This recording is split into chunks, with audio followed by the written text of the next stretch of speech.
Good afternoon. We're just giving a few minutes for the, or excuse me, a few seconds for the attendees to load.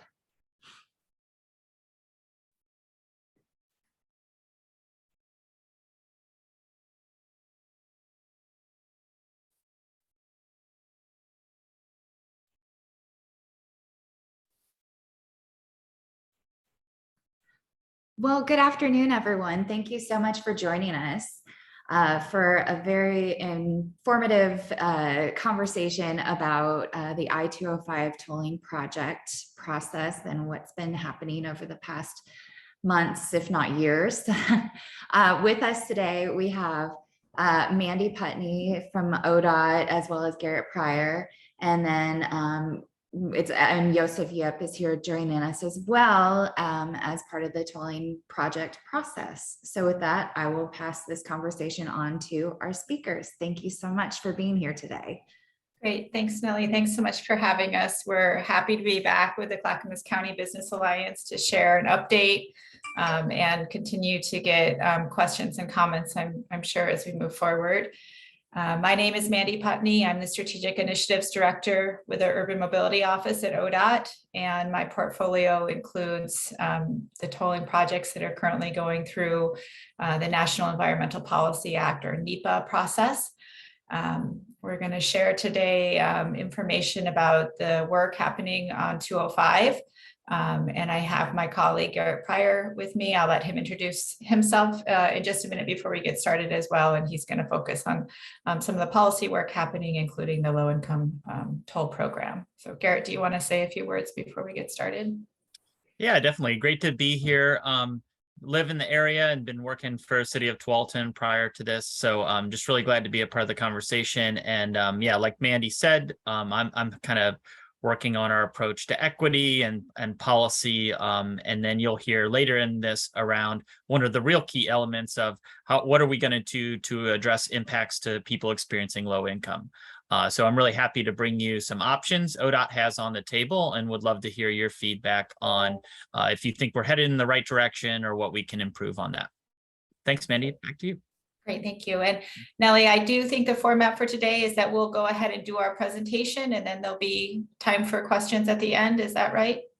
Absolutely. And we'll do the Q&A feature at the end. And okay, great. So please take note of your questions as we're going through our slides, and then we're happy to answer them at the end. So we can go ahead to the next slide. ODOT's urban mobility strategy is a comprehensive approach to managing mobility and improving congestion in the broader Portland metro area. We're doing this in a way that allows us to have a whole sail view of the challenges and the opportunities so that we're not moving problems around. And that we're able to think of an approach that allows for strategic investment in a variety of locations near and around the I-5 and I-205 corridors, and to do that in a way that centers equity and allows us to support state and regional climate goals. You can see on this map, there's a variety of key projects that are called out. Some of these are urban mobility office projects, some of them are broader ODOT projects, and some of them are partner projects.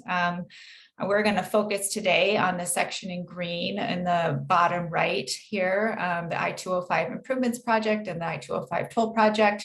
But you'll see that there's a variety of projects surrounding this area that ODOT is supporting in terms of partnerships, such as the Sunrise Corridor, community visioning concept that Clackamas County is undertaking, and the I-5 Smart ODOT Bus on Shoulder pilot project are two nearby examples. Next slide, please. The I-205 improvements project is a 7-mile project looking at the section of I-205 between Stafford Road here on the left or the south and Oregon 213 on the right of the map. This section of I-205 currently experiences high levels of congestion each day, about 7 hours a day. The structures and bridges in this area of the corridor are not built to modern earthquake standards. And we also have high crash rates here, specifically near the Abernathy Bridge, and also as the corridor narrows to 2 lanes in each direction. I-205 is about 25 miles long in Oregon, and this is the one section that doesn't have 3 lanes in each direction. And you can really see that and experience that in a negative way as you're driving through this area. So the I-205 Improvements Project has a plan to address all of those issues, moving forward with earthquake ready bridges so that this corridor can be a passable route following a Cascadia event in the Northwest. We also would be able to realign and improve the interchanges adjacent to the Abernathy Bridge, and then replace and seismically improve the Abernathy Bridge, as well as all the other bridges on the corridor. There'll be a couple of sound walls added, as well as some traveler information signs to help people know what's coming up ahead. The first phase of this project, I don't know if you can see my cursor, probably not, is the Abernathy Bridge and the adjacent interchanges. This effort is under construction right now. So if you've driven around, you might have seen the cranes and big equipment in the area. The construction just started this summer. I think my next slide has a little more information about that, a picture. So the work happening in 2022 and 2023, we'll be thinking about temporary work bridges and drilled shafts. There's a rendering on the left here of what the temporary work bridge could look like. This is a project that will be in construction through 2025. So we're very excited to finally be kicking off construction on this corridor. In addition to the bridge, as I mentioned, it'll be the interchanges on both sides. Next slide, please. We are looking at tolling as the funding source to complete the improvements for this corridor. So the rest of the 7 miles, that will really allow us the ability to have the full suite of improvements, including the seismic upgrades, and provide a long-term ability to manage congestion as we move forward. Next slide, please.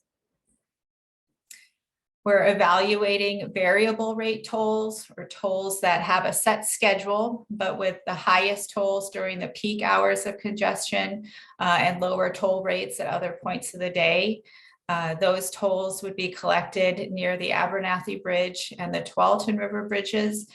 Those general locations are shown here with the pink sideways H's on this map.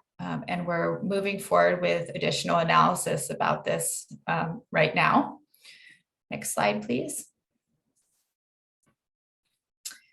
Tolling is new to many Oregonians. We do want to emphasize that we'd be using modern day technology for toll collection. So there will not be toll booths as part of this project. Toll collection would be all electronic. You don't need to stop or slow down, and it would cover all lanes on the section of 205.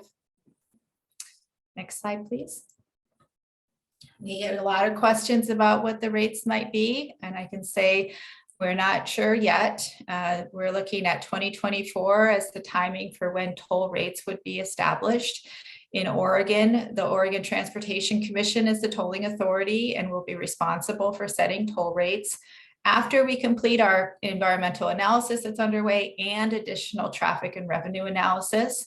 So we do have some assumptions that are in our environmental analysis so that we're able to do the traffic modeling and understand the potential range of benefits and impacts, but we don't know what the actual rates will be down the road. We do know that you'll be able to understand what your trip will cost before you leave home, because we'll have a set schedule that the Transportation Commission will establish. So you'll know before you get on the road, and you'll pay for the section that you use. And we also, as Garrett mentioned, he'll be talking to you some more about a future program that will be focused on people experiencing low incomes. Next slide, please. We're looking at implementation of tolling at the end of 2024 for these locations on 205. And before we get there, we have quite a bit of work to do in terms of environmental analysis, understanding community impacts and benefits, as well as traffic conditions. And that's the work that we're going through right now. We're moving forward with the publication of a draft environmental assessment document this fall, likely in November. That would be available for public review and comment. And then we would do refined analysis and revise certain sections of the document and have a final document available likely in April of 2023. We're working with the Federal Highway Administration as we do this analysis, and the Federal Highway Administration makes a decision on the document at that time. So that's our 205 schedule. And then our broader regional mobility pricing project that looks at pricing on I-5 and I-205 is about a year behind us. So we'd be looking at implementation on the full system of congestion pricing at the end of 2025. Public input and centering equity has been a critical piece since the beginning of this project.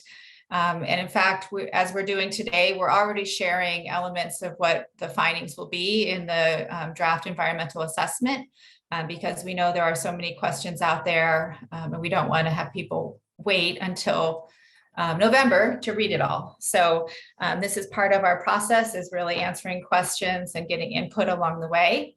And we have worked very closely with an Equity and Mobility Advisory Committee to establish the equity framework that's guiding this project, and to develop strategies and recommendations for how we can incorporate equity at every step of the way, including our process and engagement, as well as performance measures and outcomes.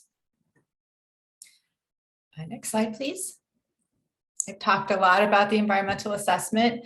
It is required as part of the National Environmental Policy Act to analyze potential benefits and impacts associated with the project. And when I say the project, just to be clear, I am including tolling and completing the I-205 improvements. So both of those combined together. And here is a summary of many of the topics that will be covered in the environmental document. A lot of them focus around the traffic analysis. And once we understand the traffic analysis, we're then able to have more detail about safety and freight and climate, think about noise and potential impacts to low-income populations and other equity populations, as well as thinking about freight and business impacts. Next slide, please. I'm going to hone in a little bit here on the freight and travel impacts for our presentation today. Here's a schematic of the value and quantities of freight that are passing through the Portland metro region. I-205 is in this area that we're doing the project, as well as most of the whole section of interstate in Oregon has 8% of freight trips. So it's considerable freight route. And we do know that thinking about mobility on I-205 will be really important for all travelers, but especially for the ability of freight to move through this area. If we do nothing, the clogged interstate that we have today and the current unreliable travel times will continue to worsen, which means freight won't be able to meet their deadlines and business activities will be delayed. Next slide, please. We have started sharing our preliminary traffic information, and so I did want to include that here. It is a great benefit to freight and business as well as to all travelers. On 205 specifically, in the future, in our future modeling year is 2045, we see significant decrease in congestion when we're building the 205 improvements and adding the variable rate toll, where we will go from about half a day of congestion to 2 hours or less a day. So very notable. In addition, the travel times on I-205 would be faster during the peak hours in both the morning and the afternoon. And we're seeing that in the kind of the planning horizon of 2045, as well as the earlier year of 2027. Some of this time is quite notable, including the afternoon travel time change in 2045, where we're showing 15 minutes faster. So there's a direct correlation there between congestion and improved travel time. And then along with that, the reliability really improves significantly. So right now you might need to add an extra half an hour on your trip because you don't know if it's going to take you 20 minutes or 50 minutes. So you've got to plan for the longer time frame. When we're looking at the future with our project, you'll have a much more consistent travel time. So you won't have to waste that buffer period. You won't have to build that into your day as you're moving forward. Next slide, please. We also see quite a drop in crashes on I-205 due to the interchange improvements and the capacity improvements, as well as the reduced congestion. And so when the crash rate drops, that means that the non-recurrent congestion also further improves reliability. So right now, when there's a crash, there's quite a bit of a slowdown and congestion. And so that crash-related congestion won't be there as much in the future. For freight travel time specifically, we're looking at a substantial improvement here. Travel times are going to decrease by 26% or 53%, depending on which period you're traveling in and direction. And I wanted to highlight that we're also seeing some related improvements, not just on I-205, but on some of the local system. So on Oregon 213, which connects 205 with the light industrial land uses near Clackamas Community College, we're seeing that the northbound is projected to improve 5% to 18% during peak periods. And southbound improves also, although not quite as significantly during the morning peak periods. So ability to access 205 also has improvement from 213. It's my last slide I had today on the project specifics and the early findings that we're having related to the environmental assessment. I'm going to hand it over to Garrett now to talk a little bit about the low-income toll report. Cool. Thanks, Mandy. Well, this is the low-income toll report, and it is working on advancing ODOT's approach for options to establish benefits for drivers and really address the impacts of drivers experiencing low incomes. Next slide. So we've been spending the last few months, we've had a draft report out, and we'll still take kind of comments and feedback on that, but that's working its way towards the Oregon Transportation Commission to provide their kind of acceptance of that report, and it's then communicated to the legislature as well in September. And what I'll hear, just kind of a recap quickly of what we've heard from Clackamas County area and from the business community is just a real concern about shift workers who have to get on the highway, who may have those lower wage or experiencing low income. How are they going to be addressed? As well as people who are just dependent upon their business to get on that highway and get on kind of each day. So I think to meet some of those needs and impacts, you'll see here in a second, I'll talk through the options ODOT is considering for a low-income program. Next slide. So these are sort of the headlines of the report. So ODOT would be looking at a significant discount to tolling, whether that's credits, free trips, percentage discount, or a full exemption for households equal to or below 200% of the federal poverty level.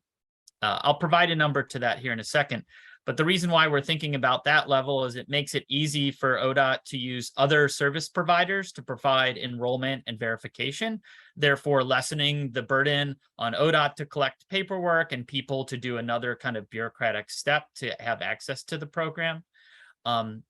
It also just meets just those needs of people who are really at that lower income part of the scale and struggling to balance the rising inflation and food and other kind of housing costs that are going on.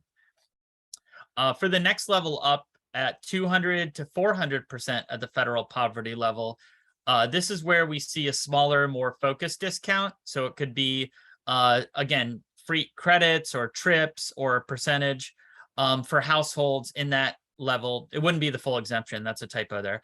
But this is really to meet that audience that I was describing before. Folks who might not be at that economic level of under 200%, maybe they have a shift working job or have a certain amount of income, or maybe they just are below 200 and then make above that. But this discount would be able to provide that tiered system, so you don't go from getting a large sizable discount to no discount at all. The difficulty with this is there's not a lot of programs at 400% of the federal poverty level that provide benefits. So ODOT, we're exploring either some kind of self-certification or a way that we could verify income at that level that would not be burdensome to ODOT and then also the customers signing up. And that's what that last bullet point just says there is, like, we're not only looking at these income levels and discounts, but further exploring what that kind of enrollment and certification could look like. Because when we look nationally, that's the biggest burden to getting people to enroll in low-income programs for tolling and congestion pricing is that enrollment and benefit piece. So those are the main points of the report that's out now. Next slide. Just so you have an understanding, for a household of 4, 200% of the federal poverty level would be $55,500 total for that household. And then at 400% of the federal poverty level for that same household of 4 would be $111,000. So again, that 200%, that's where we're looking at the sizable discount contribution, and then the more targeted one at 400%. Next slide. So we are, though, not only is this report talking about what that discount or option would be, but we're looking at, and we've heard from community organizations and specifically our Equity and Mobility Advisory Committee on working with community-based organizations, businesses, other groups to raise that enrollment, looking at a no or a minimum balance on your transponder.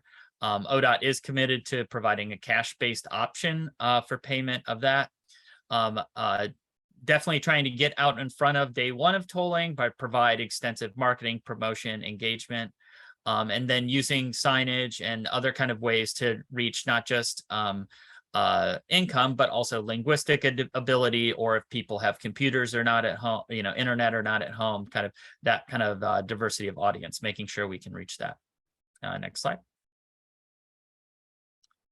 So next slide. So like I talked about before, would love to hear your comments, questions, thoughts on that.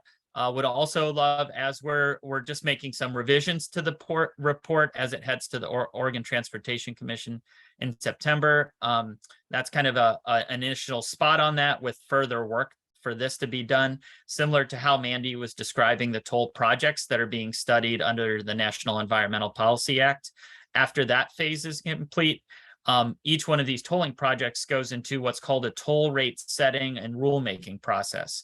And so that's really where some of the rules around what goes into the low income program, how our toll rates set, a lot of that gets worked on in that process. And that begins actually later this year. And so prior to tolling starting in the 205 area in 2024, you would have the Oregon Transportation Commission and ODOT establishing that program out ahead of that. Next slide. So with that, those are our main questions. Would love to hear back specifically on this question today, because it is a report that is still in flux and going to the OTC. But we can bring down the screen share, and would love to Mandy and I can take your questions or comments on anything we talked about today. Thanks for listening. Thank you so much. That was very interesting. I'm curious, do you have any idea about, since we're on the equity conversation, what percentage of the population the discounts would apply to? Yeah, it's a good question. So from our original, we took it's called streetlight data or Bluetooth from out of vehicles as they travel 205. And we do know that people of all incomes drive at all times, but we're seeing specifically on 205 when the tolls would be highest during those kind of afternoon and morning hours, that the percentage of lower income drivers is actually pretty small. And so from our original analysis, we're seeing that you asked about the population. I'll talk quickly about the traffic. And so revenue generation would be kind of less than 3% impact to by providing that discount. And then our ability to manage congestion, kind of move cars through, again, would be less than 3% on the 205 toll project impact to it. So we're going to continue to focus in on those numbers. But for at large, population-wise in the Portland metro area, I believe that, Mandy, let me, if I pulled the numbers wrong here, I believe it's around 25% of the population is at 200% of the poverty level and below, just kind of residents. And so I could get into the report and pull the numbers for 400%, but it'd be more. Thanks. That's really interesting to know. Thank you. It's good to know. And I'm encouraging all of our attendees to use the Q&A feature, and I know some of you are, but right before we get onto that, I have one more question. And it has to do with, generally tolling is something that's been done to put in a new road or a new bridge. And arguably, this is definitely putting in new roads and replacing bridges. So I understand that it's new construction. But is it fairly, since it's so new to Oregon, is it something that's been done across the country on an existing road that's been free for, its existence? Yeah, that's a great question. And we look a lot to our neighbors north and south, as well as across the country when we're working on our toll program, so we can learn all the lessons possible from others and figure out how to best apply them here. Our toll gantries will be connected to the bridges that are being widened and replaced. And it's not uncommon for all lanes for those bridges to be tolled. And we can look at the SR 520 floating bridge up in the Seattle area, for example, as one that's happened relatively recently, where they replaced that bridge and have tolled all lanes moving forward, also with a variable rate schedule that's set. And so you know what you'll pay based on the hours that you're traveling each day. Thanks. No, that's interesting. It's just, it's just such a new concept to Oregonians. I think we're all just trying to grasp the whole concept of it all. Yeah. Okay, I'm going on to audience questions. The first one is, while predicting less travel time and less traffic accidents on 205, did the research factor in longer lifetimes for the elderly and increasing population growth? Great question. And we're working with Metro, the regional planning organization here. So Metro maintains the regional travel demand model, which includes all of the projected land use and population changes moving forward over the planning year, which we're using 2045. So yes, definitely increased population is part of all of our assumptions. I'm just amazed at all the research and all that you have all done. It's very impressive. The next question is, will you be providing a free pass for drivers who are transporting the disabled living on disability? I personally travel from Westland to my son's group home for the mentally disabled in Milwaukee by I-205 North, and I drive home again on I-205 South. Neither one of us can afford any tolling at all, and his care depends on my assistance. You want me to take that one, Mandy? Sure. Okay. No, excellent question. And these are the type of needs that we're looking to try to address in setting up this program. I would say the way we're pursuing the program now and our direction has been to, you would qualify not by the disability status, but by your income. And so that would be set up to where it could be a free number of passes or a discount or some type of credit or exemption there that we would work with you to apply for.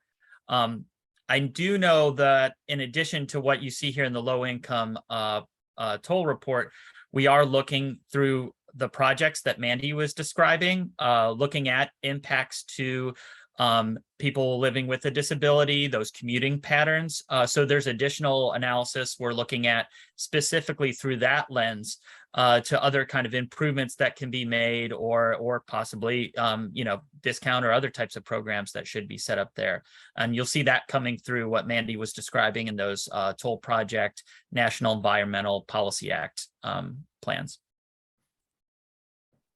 Excellent. The next question has to do with kind of, if people are trying to avoid the tolls and using the side roads, is what kind of have you done to try to address the issue of that, essentially, especially in the Westland area? It's a great question, and one that is usually top of the list when we're out talking to people in a variety of communities. I will say, so I shared some of the 205 mobility improvements. We did a variety of layers of traffic modeling, starting at kind of regional look, all the way down to intersection level analysis for 50 intersections that are in the study area that we're doing. It's a broad study area that extends down actually to Canby and Aurora, and definitely includes the Westland, Oregon City neighborhoods close to 205. So the local jurisdictions all helped us identify those 50 intersections to focus on in terms of the detailed analysis. And we were able to understand kind of trip patterns in the future that might change and identify which ones might have impacts. I will say that we know that there's a lot of diversion that happens right now through the neighborhood because 205 is not able to, it doesn't have the capacity that's needed. It doesn't meet the demand that's currently there. If we do nothing, we know that the diversion in neighborhood streets will get worse. And if we do the project with tolling and the improvements, what we're seeing is that there are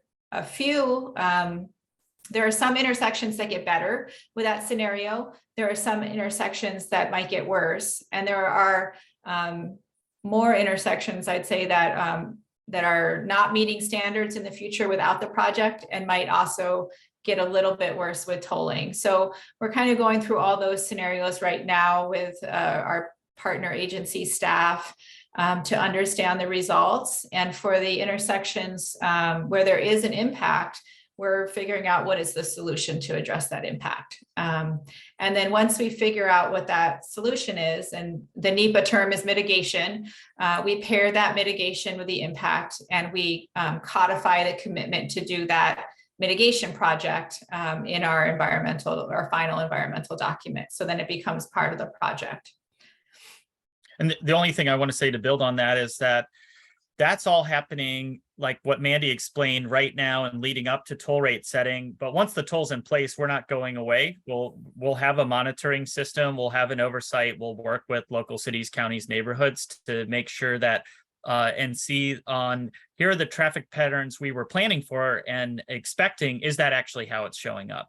And so we've got we can bring back in a future time people from around the nation and see how the state works with local communities and other places to set up that kind of relationship and agreement. Excellent. Well, it's no easy task, that's for sure, but I'm grateful to have you guys doing that. The next question is, will 205 be tolled from Stafford Road to the 213 interchange? Great. I'll clarify that those are the extent of the improvements. So the capital project that will go in, the tolling points would be near the Tualatin River bridges and the Abernathy Bridge. So just those 2 points is what we're looking at through this analysis. Thanks. Next question. Singapore uses a system that only tolls during high traffic times, morning and evening commuters. If drivers can choose to drive outside the tolling hours, there is no toll. Has that system been considered? I will say yes, and I think there'll be more conversation about this as we move forward. For the environmental analysis, we want to fully capture all the potential benefits and impacts that might be associated with the project. So if anything, we'd rather overestimate what those might be. So we are at this point for our analysis, assuming that there would be a toll all hours of the day, although it does drop down to 50 or 60 cents, I think, at some points of the day or the night.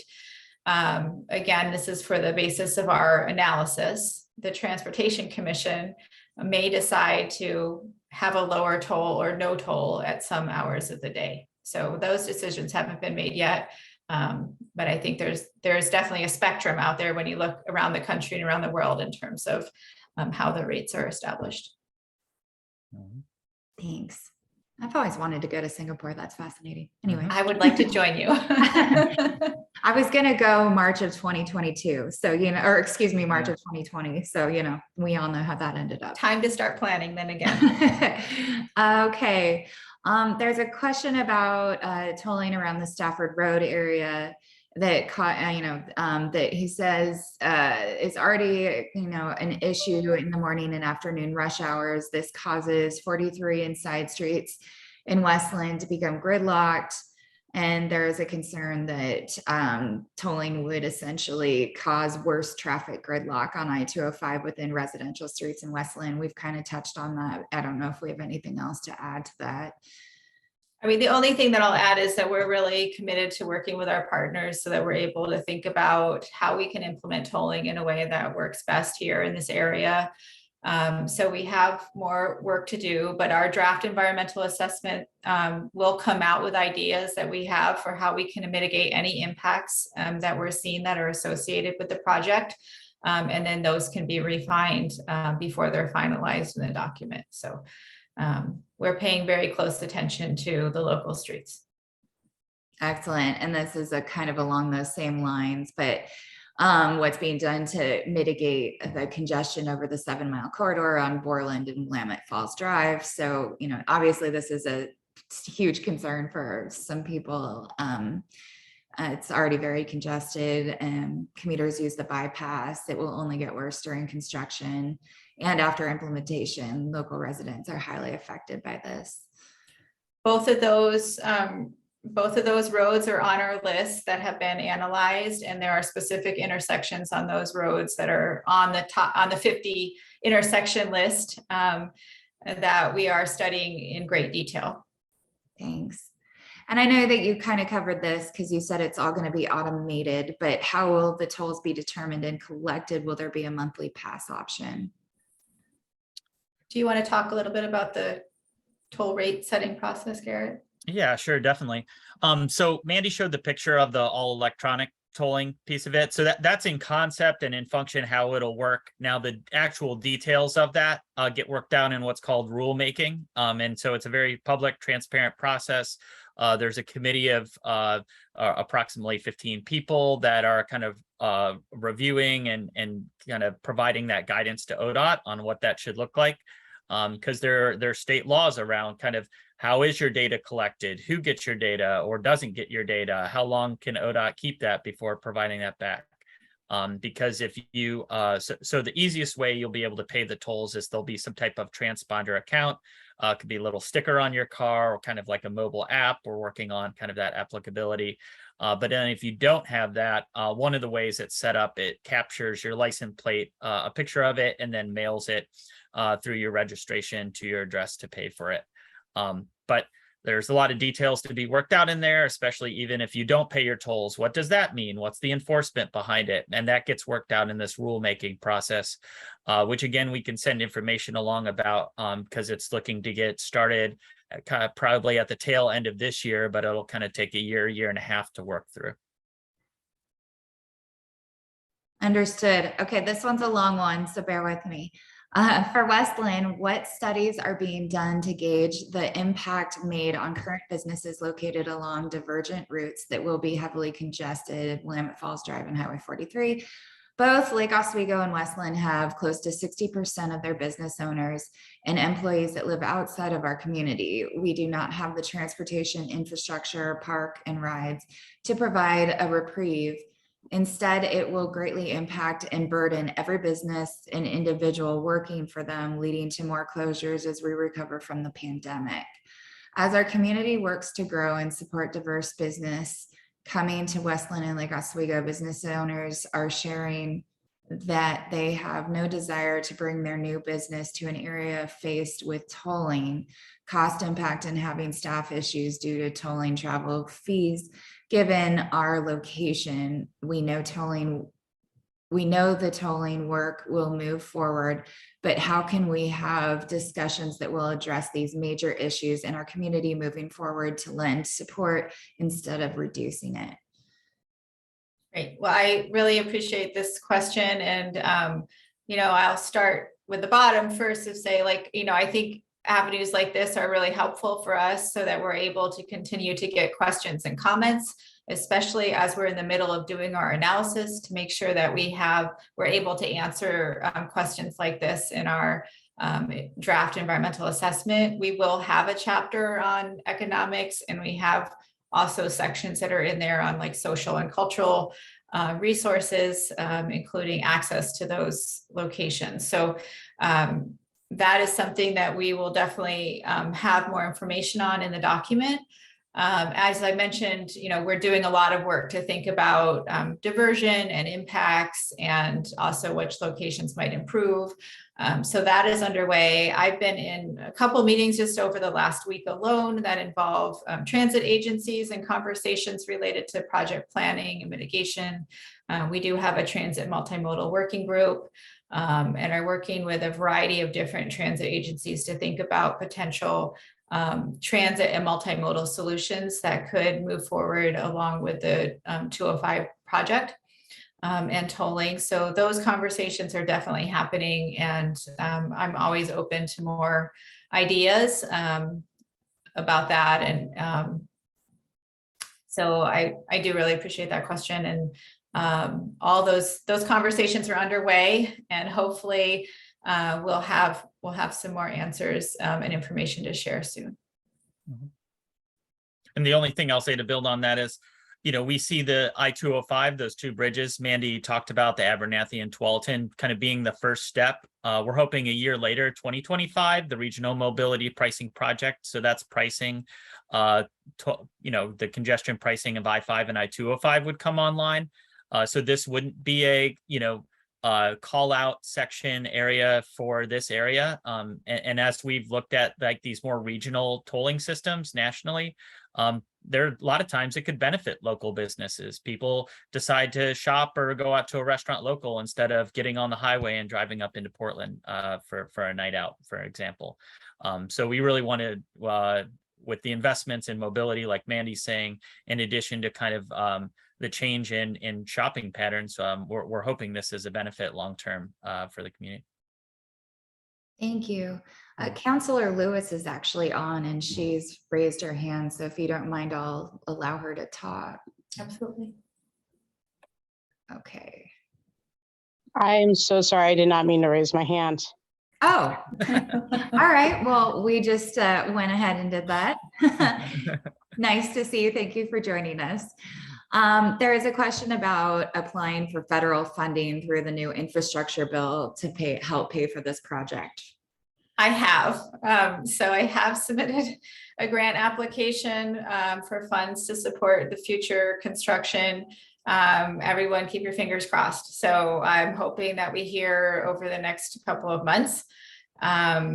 So I continue to pursue all sources of funding that might be available to move forward with construction of the improvements project. Thanks. I'm sure that's a very simple process. There's a question about you're talking as if tolling is definitely in our near future. Has this decision already been solidified, or is there hope for this to be dropped eventually? We received clear direction from the legislature in 2017, in House Bill 2017, and that directed OTC and ODOT to move forward with looking at congestion pricing on I-205 and I-5, and to work with FHWA on implementation as soon as projects were identified. So that direction and intent was clear. The commission has then moved forward to help us focus on key issues like transit and mobility, and working with the Equity and Mobility Advisory Committee to think about low-income populations and BIPOC communities.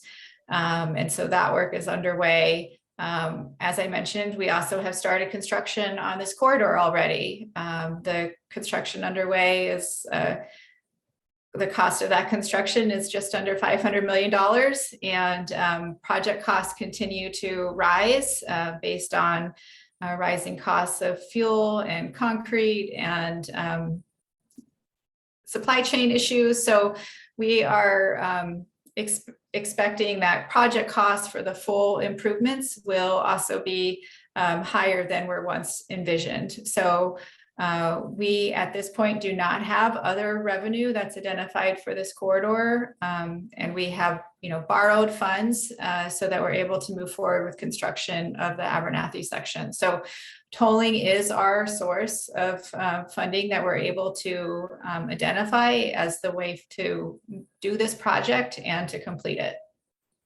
Thanks. Will Clackamas County be represented on the rulemaking committee? So we will have a statewide rulemaking and an advisory committee. We will not have a carve out for any kind of geographic like representation or kind of county. We see that like Clackamas County elected representatives and business officials and others being represented on what we're about to launch, calling a regional toll advisory committee. And they really provide direct oversight and influence into the toll projects and how they're aligning with toll policy as it's being developed. So that's more so our geographic representation. Now we will have people and have had people from Clackamas County residents and others on our Equity and Mobility Advisory Committee. And we do know that there are users of the 205 area and a mix of local voices with those statewide voices on that Rules Advisory Committee. So there are two other committees where we kind of, involve those Clackamas County voices there. And then one, that Regional Toll Advisory Committee, where it's explicitly, elected leaders and other representation from the Clackamas County area. Thanks. So we've got kind of three questions all around the same topic, and that's just why is the tolling set for such a small specific section that disproportionately impacts Westland, Oregon City residents rather than spread to throughout entire Clackamas County? Right. I can answer that one, Garrett, and then maybe I've seen the other ones up here too. So those might, maybe you'll follow up and add to it. And so again, we are looking at tolling as a way to manage congestion in this area and also to implement the planned project and the planned improvements on Interstate 205. So those are this 7-mile section of 205 between Stafford Road and Oregon 213. And then the gantry locations are selected in coordination with the federal rules in terms of where tolling can be implemented related to bridge replacement projects. Exactly. The monthly pass option, that's a great question. I will take that back as feedback into this low income toll report. That's been an option that others have provided as well. Again, the report at this time we're not precluding or removing an option like that from consideration. We're more so just looking at the income levels and then the size or the severity. So we'll definitely take that back into consideration and then come back to you in the future with kind of a more defined recommendation on what that actually would look like at those income levels. And then the question around, should there be a different or a reduced rate for local residents like in West Lynn versus like the general population? That is basically Mandy and I, we haven't received that explicit direction yet from our decision makers from the Oregon Transportation Commission. I would say where you would see that decision come up in the process is probably after the toll projects and that environmental impacts and analysis to see if there is disproportionate impacts or burdens happening there. And then through the policy work that's happening right now, there's an Oregon Highway Plan policy amendment, and it does have a section on considerations for exemptions or discounts or that type of piece. But I will say on the other side, it has come up as discussion in our Equity and Mobility Advisory Committee. And their view was that ODOT shouldn't pursue geographic-based exemptions or carve-outs because the populations we're trying to reach at times, because of housing, it can move around a good amount. And so if you just choose a certain geography to provide that benefit to, you may not be connecting to the population you're trying to serve because of the movement piece there. But just some initial feedback. To be honest, on kind of the history of where that's been brought up and discussion. Great. Okay, next question is a business owner in the Robinwood area of West Lynn on 43, but living in Gladstone, will business owners having to travel multiple times a day over the tolling area have opportunities to receive breaks, which is kind of on tolling costs, which is kind of what you were just discussing? Yeah, the commission will be, it will be the commission's responsibility to determine exemptions. We do know that there will be a low income program. And so if you're a business owner and you might qualify for however the low income program requirements fall out, then that could be one avenue. Other conversations about exemptions would be part of the consideration for the commission in the future. Well, thank you. I mean, I commend you all for the amount of work that you've put into this. And I know it's no easy task, especially because tolling is new to us and, Oregonians and taxes and sales tax. It's a difficult mountain to climb. So, thank you very much for the work. And, I appreciate all of our attendees for participating. If there are any more questions, I'll give it a hot few seconds, but really just want to say thank you very much. And we appreciate your openness with us and would look forward and welcome, another conversation down the road as things progress. So it's been a long haul since 2017. Mm-hmm. Well, thank you so much, Nellie. I mean, we're learning right along with everybody else as we are doing this analysis, and we would be more than happy to come back when we have more details as we get closer to the draft environmental assessment coming out this fall, so that we can go through some of the findings and answer some of these questions with more detail than we're able to do today. So we're committed to keep the conversation going. Mm-hmm. All right. Well, thank you very much. I very much appreciate you all, and thank you for reaching out to have this conversation. So Great. Thank you. Thanks all. have a good afternoon. Yeah. Bye.